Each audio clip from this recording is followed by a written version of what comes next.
Hola, ¿qué tal? Buenos días, mi nombre es Judith, soy voluntaria de Psicolima, así como también egresada de la Facultad de Psicología. Y bueno, como cada martes les vengo a compartir un tema nuevo, espero y sea también de su interés y sobre todo que les sirva para sus diferentes áreas, tanto en la familia como con sus amigos o en el área en el que trabajan. Y pues bueno, ya sin más preámbulos, me dirijo a iniciar con el tema de hoy, que son primeros auxilios psicológicos. No sé si alguna persona de ustedes que me esté viendo haya escuchado al respecto de este tema, pero pues también es muy interesante saber y conocer de esto, porque en algún momento nosotros podemos presentar una crisis por algún tipo de suceso que nos esté pasando, ya sea un temblor, un accidente, una inundación, un tsunami, no sé, etcétera, etcétera.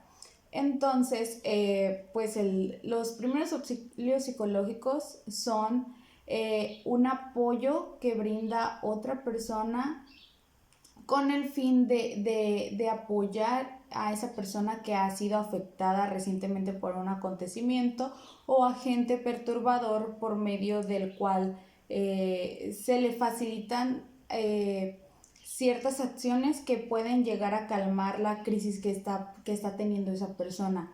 Digamos que esta persona está en crisis porque tuvo un accidente. Entonces quien realiza los primeros auxilios psicológicos se encarga de calmar, de ayudar de alguna manera a la persona que está en crisis a ver si está lastimada de manera física, si quiere saber qué hacer porque tiene tal vez niños, tiene a su esposo, a su esposa.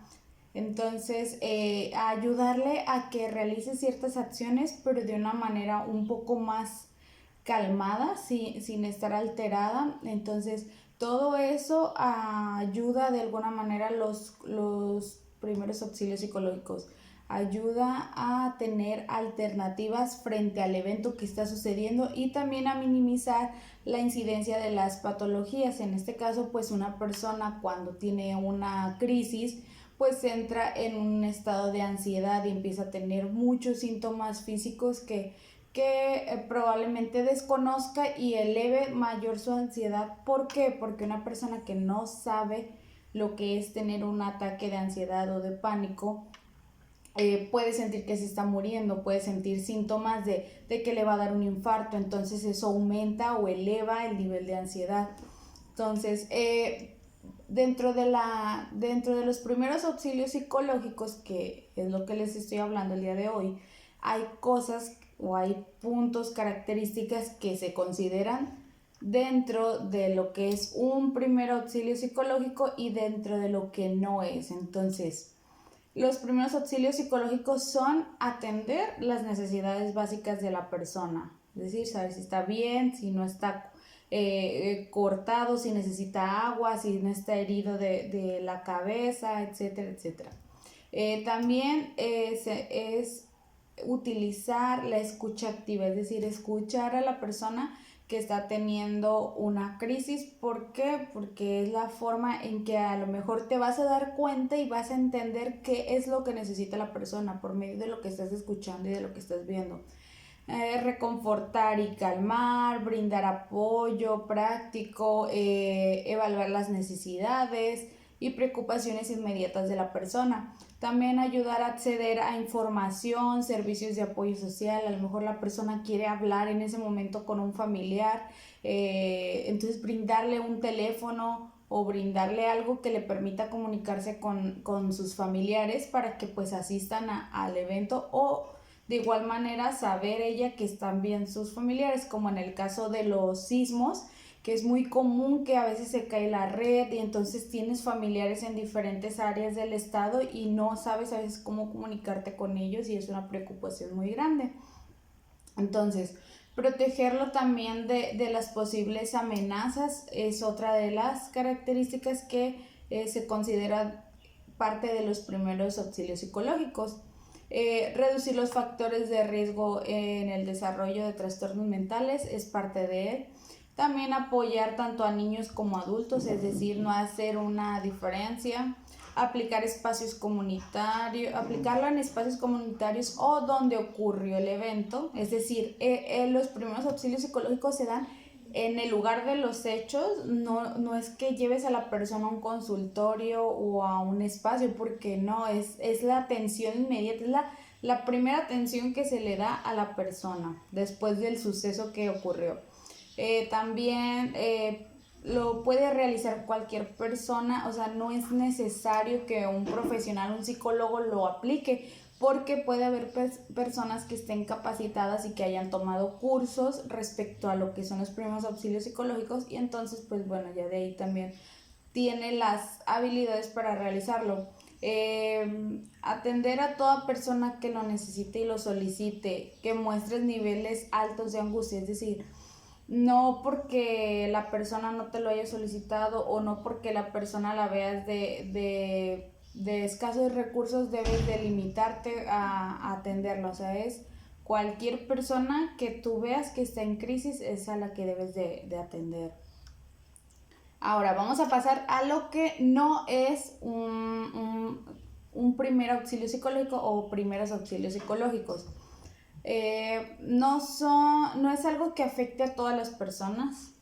O sea, hay personas que son muy resilientes o su capacidad de afrontamiento de situaciones adversas es muy, muy alto. Entonces, tal vez no todas las personas presenten crisis cuando haya un tsunami, cuando haya un temblor o cuando tenga un accidente. O sea, tal vez en ese momento afrontan o actúan de una forma más cautelosa, más de buscar soluciones. Entonces, no es terapia psicológica, también hay que tomarlo en cuenta. O sea, no es un proceso terapéutico el que estás haciendo. Estás dando un apoyo, un auxilio en primera instancia. No es recomendable que en ese momento le empieces a preguntar sobre cómo fue que sucedió, su percepción, sus pensamientos, sus reacciones emocionales ante el primer momento del acontecimiento. Es decir, la persona está en shock y probablemente el que tú le vuelvas a decir que te describa todo eso puede reavivar las emociones y pensamientos que tiene. Entonces puedes hacer que la crisis, en lugar de bajar, aumente. Entonces hay que tener cuidado en ese sentido. Hay que enfocarnos en lo que necesita, no tanto en lo que pasó, que te lo vuelva a describir, porque eso probablemente lo puedes saber ya que la persona esté más calmada. También lo que no es un primer auxilio psicológico es no hacer diagnósticos, porque pues en ese momento no tienes ni las herramientas ni las habilidades, tal vez porque no eres un psicólogo. Si te tocó dar primeros auxilios psicológicos, tampoco no es un asesoramiento profesional, no es un interrogatorio invasivo. Es decir, no debemos estar preguntando tanto a la persona porque probablemente no tiene cabeza para hacerlo. Podrá ser que más adelante sí se le pregunten ciertas cosas, pero en ese momento tal vez ni siquiera recuerde por el impacto o por lo que sucedió del suceso. No se trata de ser un medio de presión para que la persona cuente sus emociones. Si la persona quiere fluir y platicarte, decirte cómo se siente, cómo está viviendo la situación, es importante escucharla, como ya lo dije anteriormente. Pero si la persona por su lado no quiere expresar lo que está sintiendo, pues es mejor dejarla y que en el momento en el que ella saque todo eso que trae dentro, pues lo haga, pero de una forma en que no se sienta presionada, en la que ella fluya o él fluya, y que sea un momento de liberación. También es importante no juzgarlos, no hacer juicios de valor por la situación que está pasando. Nosotros estamos para apoyar, para acompañar, no para criticar ni para juzgar las acciones o lo que pasó en ese momento. Cuando se dan primeros auxilios psicológicos, es importante tener en cuenta que tú, quien estás dando de esos primeros auxilios psicológicos, tomas una responsabilidad.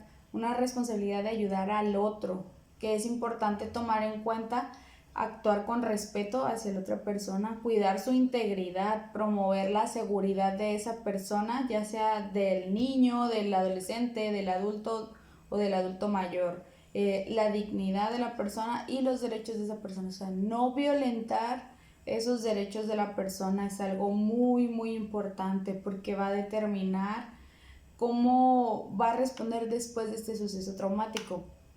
Dentro de la seguridad hay que tomar en cuenta evitar acciones que provoquen más daño en la persona.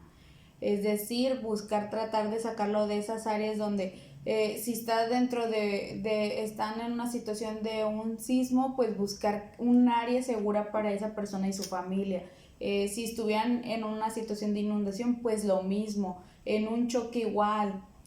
También evitar que las personas sufran más daño, pues va a hacer que también se empiecen a calmar con tu atención, con tu apoyo, tu auxilio, van a empezar a calmar su angustia.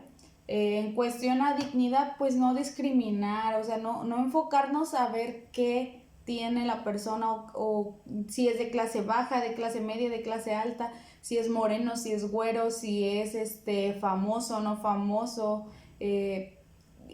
Cualquier cosa que sea de discriminación hay que evitarla porque la persona, imagínense, está pasando por una situación compleja y que tú llegues con el supuesto de ayudar y en lugar de ayudar presiones o discrimines o veas feo, pues de nada va a servir esa ayuda. Entonces, ¿qué quisiste hacer? También tratar a las personas con respeto, conforme a sus normas culturales y sociales, es decir, sabemos que cada persona o en cada estado, en cada región hay cultura, hay diferentes creencias, ideas sociales, entonces hay que respetar también esa parte. Yo siempre he dicho que hay veces que no estamos preparados incluso para las personas con discapacidad. No tenemos ni la infraestructura, ni tenemos tampoco el dominio, por ejemplo, para conocer el braille, para hablar en lengua de señas. Imagínense si ustedes quieren dar primeros auxilios psicológicos a una persona que es sorda. ¿Y cómo te vas a comunicar con ella? ¿Qué mejor sería que nosotros, que no tenemos discapacidad, aprendiéramos lengua de señas? O sea, que pudiéramos facilitarle a la otra persona expresarnos su sentir o lo que está viviendo en ese momento de crisis. Pero pues es algo que desgraciadamente todavía va a tardar en suceder o también implica mucho el interés que tengas tú. En cuestión a los derechos, pues asegurarse que las personas pues accedan a servicios, que no se cometan injusticias, también ayudar a las personas a que reclamen sus derechos, pues de acuerdo, les digo, a la situación en la que estén viviendo, es las necesidades que va a tener respecto a este tema. Dentro de los primeros auxilios psicológicos hay 5 componentes importantes, que todos son como una serie de pasos o de proceso que lleva a la persona para poder de alguna manera disminuir esa crisis que está teniendo por lo que le sucedió. Entonces, el primer componente del cual les voy a hablar es el componente de realizar contacto psicológico. Es decir, significa escuchar a la persona, los hechos y los sentimientos que tiene la persona. O sea, permitirle que se desahogue, que te exprese y te diga todo lo que siente. ¿Qué fue lo que pasó? O sea, que te cuente los hechos. Pues ocurrió un accidente, veníamos manejando, mi esposo se topó con un tráiler o con otro carro que venía a exceso de velocidad y nos impactamos. Eso sería que te contara los hechos. ¿Cómo se siente al respecto? Pues, ¿qué siento al respecto? Sus sentimientos. Pues me siento angustiada, no sé dónde están mis hijos, no sé cómo está mi esposo. Tal vez no sienta dolor físico yo porque tal vez está tan preocupada por los que son su familia que no se va a identificar o no se va a preocupar tanto por sí mismo, sino por los demás. Hacia esa dirección van a ir sus sentimientos tal vez. el objetivo pues es reducir la intensidad de las emociones. ¿Para qué? Para que la persona se sienta escuchada, aceptada y apoyada, que reconozca y legitimizar sus sentimientos. Es decir, como les digo, el que nosotros empecemos a dar primeros auxilios psicológicos, el tener el contacto, empezar a ver que la persona te está viendo frente a frente, que le estás diciendo, oye, aquí estoy, puede apoyarse en mí, expresarle tu empatía a esa persona va a hacer que esa persona se sienta escuchada. Entonces, también es importante tener contacto, pues visual, ¿no? O sea, que la persona ve que realmente le estás poniendo atención, no estando en el celular y escuchando, no. Tienes que verla cara a cara y tal vez pues le puedes tocar la mano, que ella sienta o el brazo, el hombro, que sienta ese contacto. Y pues como les digo, emplear frases o cosas que demuestren la empatía que está sintiendo por lo que ella está o lo que él está pasando. También es bueno validar sus sentimientos, o sea, el poder decirle a la otra persona que estás percibiendo lo que ella te está contando es importante, porque entonces le estás reconociendo y le estás afirmando que estás poniendo atención a lo que ella te está diciendo. Y pues hay que tratar de procurar contestar de forma tranquila y controlada, es decir, yo vengo a ser un mediador, un facilitador, a dar apoyo, entonces no puedo contestar de una forma brusca, tosca o inapropiada para lo que está pasando la persona. El segundo componente es examinar las dimensiones del problema que está teniendo la persona. Evaluar las dimensiones, los parámetros del problema. Esto se identifica en 3 áreas o se evalúa en 3 áreas que son pasado inmediato, presente y futuro. El fin de clasificar estas necesidades de las personas es para atender cuáles son las necesidades inmediatas de la persona, o sea, qué es lo que necesita ya en este momento que le está sucediendo este suceso, y también para atender o para entender cuáles son las necesidades que la persona puede llegar a tener después de que ocurrió o de que ocurra este suceso. O sea, ¿qué va a necesitar hacer en el momento y qué es lo que necesita o cuáles van a ser sus necesidades posteriormente? Ya cuando tal vez ya haya pasado todo, ya se haya resuelto lo del sismo, lo del tsunami, lo del accidente, dependiendo de lo que le haya pasado a la persona. Entonces, la función de quien va a intervenir, del interventor, pues va a ser auxiliar el proceso de ajuste y de apoyar a la persona en lo que ella identifique sus prioridades. El interventor es quien va a dar los primeros auxilios psicológicos. El pasado inmediato se refiere a los acontecimientos que adjudicaron al estado en crisis, o sea, qué fue lo que provocó que la persona entrara en crisis, y se debe determinar el tipo de respuesta que la persona tuvo al momento o tenía antes del evento, o sea, también cómo estaba antes del evento es algo que debe de evaluar la persona, ¿no? Que debe de conocer. También puede ser que eso precipitó la crisis, entonces se tiene que tomar en cuenta. El presente es donde ocurrió ya el suceso. Se debe de identificar las fortalezas y las debilidades de la persona, cómo fue durante el periodo, cómo es durante el periodo de afectación más que nada esto, y el tipo de respuesta que la persona tiene en este momento que está pasando por esa crisis.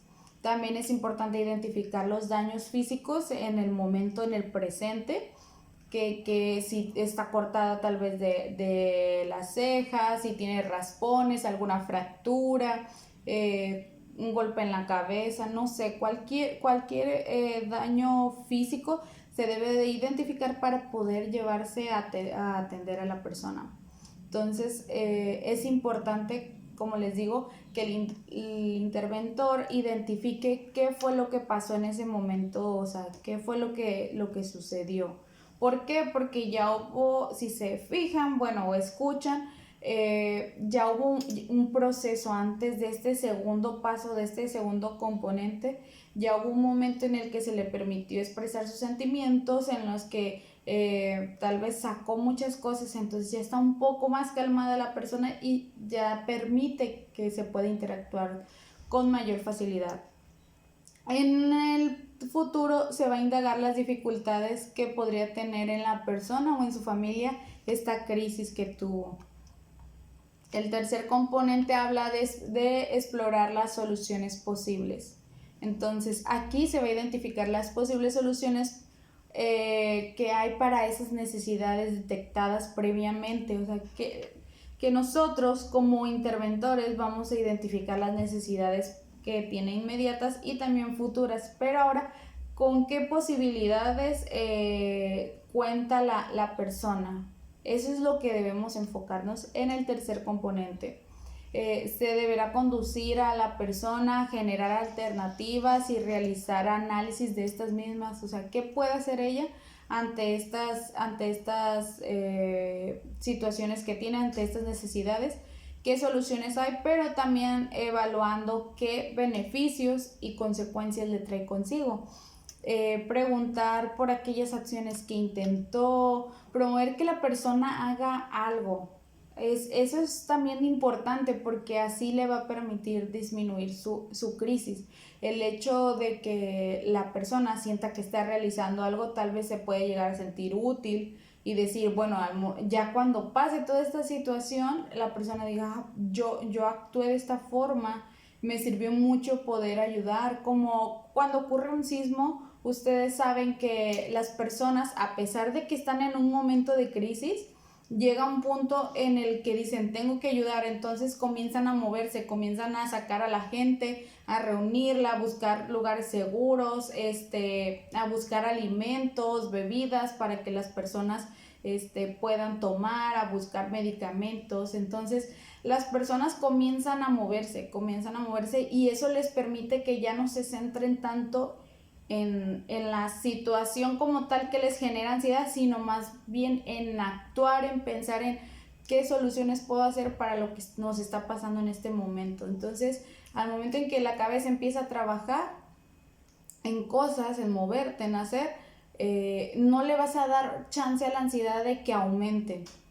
Explorar también, como les digo, los pros y los contras de cada una de las soluciones que la persona presente, pues es algo que va a ser también importante.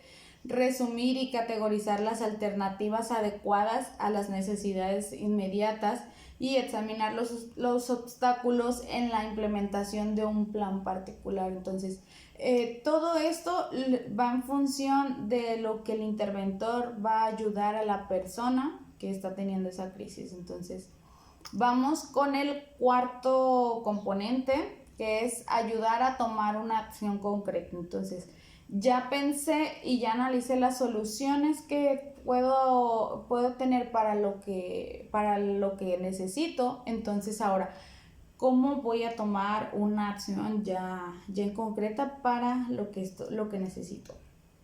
Entonces, aquí en este caso el objetivo es ayudar a la persona a que dé el siguiente paso, es decir, a que ya haga la acción.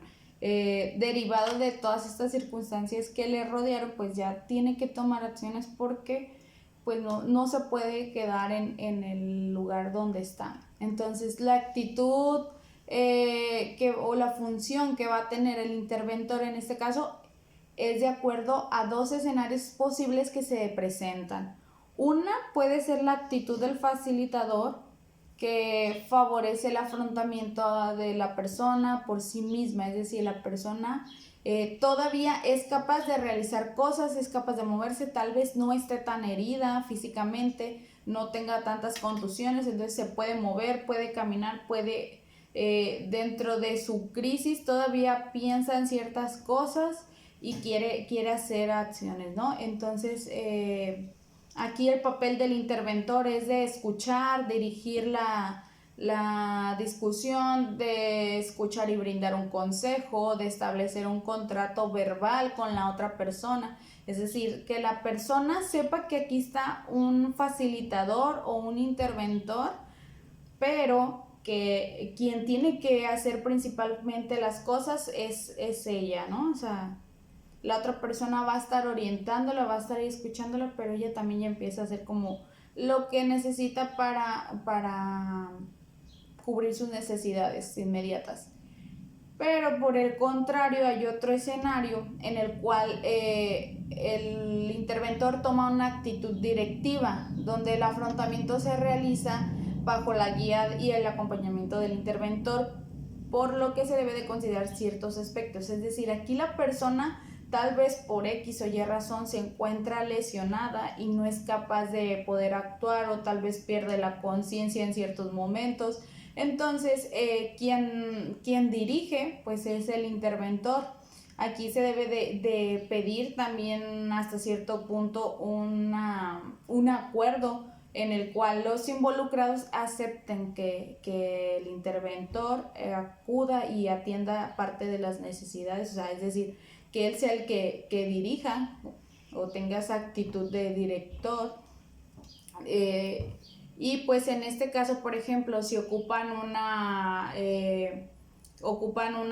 hospitalización de urgencia, pues que este interventor también sepa y pida ese apoyo hacia esas personas que no pueden moverse, o que no pueden tomar sus propias decisiones, pues que él se encargue de solicitar y de solicitar la ayuda necesaria para que se le dé tanto a la persona que está en crisis como a su familia. También debe de cuidar la confidencialidad, o sea, es decir, todo lo que te dice la persona en el transcurso de la crisis, del hecho traumático, pues que se quede guardado para el paciente y, bueno, en este caso para la persona que tuvo la crisis y para quien dio los primeros auxilios psicológicos. O sea, no andarlo contando a medio mundo, no andarlo diciendo en lugares que no son apropiados. O sea, es algo que tienes que tener tú solo con esa persona. Tratar también de cuidar pues sus derechos, ¿no? O sea, que no sean violentados en ese momento. Y por último, el quinto o el 5, que es el componente del seguimiento. Este quinto componente habla de más que nada el seguimiento que se le va a dar después de la crisis que se tuvo, o después de que diste esos primeros auxilios psicológicos. Es decir, este último componente pues va a permitir a la persona saber cómo sigue, ¿sí? Ya que es la primera ayuda psicológica, como les dije en un inicio, que se le da a la persona. Entonces implica mucho el deducir información, establecer un procedimiento que le permita a la persona poder seguir en ese proceso, porque a veces decimos, pues ya ocurrió la crisis, el acontecimiento y no hay problema, ya sucedió, ya pasó, pero a veces no tomamos en cuenta las consecuencias que puede traer ese suceso. Entonces aquí el objetivo pues es obtener retroalimentación o determinar qué propósitos tiene también la ayuda psicológica, ¿no? O sea, si se han realizado o no los propósitos que es ayudar a la persona que estuvo en crisis y reducir la mortalidad, o sea, es decir, la muerte.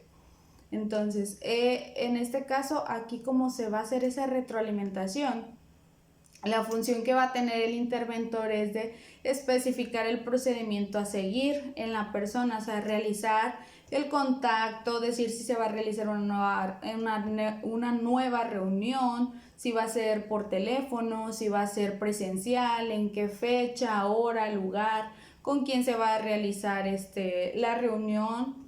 Entonces, a todo esto se le considera como un contrato por recontacto, es decir, la persona sí va a tener un seguimiento después de esa crisis que tuvo. Tal vez ya no con la misma persona que tuvo los primeros auxilios psicológicos, pero sí con otro tal vez otro psicólogo o terapeuta que le permita seguir afrontando la crisis que tuvo. Entonces, lo que son los primeros auxilios psicológicos no están completos hasta que cada uno de los procedimientos se han realizado. Como les decía, es una serie de pasos que lleva a que la persona pues se restablezca o esté mejor de manera psicológica y emocional después de haber tenido un hecho tan traumático. Y en el caso de que a lo mejor alguno de los componentes de los que les acabo de hablar no estén bien, pues se puede regresar, ¿no?, a ellos dentro de ese momento en el que se estén realizando. No es como que vas diciendo, hago el componente 1, paso 2, paso 3. No los vas a verbalizar, no los vas a hacer como, primero tengo que hacer esto y después pensar en otro. No, es algo que probablemente las personas que ya tienen mucha experiencia en este tipo de situaciones, pues ya lo hacen de manera automática. O sea, ya llegan, empiezan a brindar la atención, empiezan a preguntar a cómo se encuentra, si está bien, sus esferas, todo, y van dando este proceso, seguimiento, hasta terminar los 5 componentes que les acabo de presentar. Pero es algo que a medida que vas avanzando y que vas agarrando experiencia, lo vienes a hacer. Los primeros auxilios psicológicos creo que es algo que, como les dije al inicio, todos debemos de conocer y de saber de qué forma pues ofrecerlos, ¿no? O sea, o brindarlos, porque podemos presentar situaciones en las que de repente no sepamos cómo actuar o qué hacer, y si alguien ya estudió un poquito de esto, pues tal vez no va a entrar en pánico y va a saber de qué forma apoyar a las demás personas. Entonces, pues bueno, esto era lo que les quería compartir. Espero les sirva mucho, les sirva para querer investigar más al respecto, porque hay muchísima más información. Tal vez hay diferentes autores que lo enfoquen de otras formas, y también es válido. Ninguna opción es única. O sea, todos los autores brindan información en base a lo que han leído. Entonces, pues por mi parte es todo el día de hoy. Nos vemos el siguiente martes con un nuevo tema, y pues cualquier cosa me pueden contactar. Muchas gracias y hasta el martes.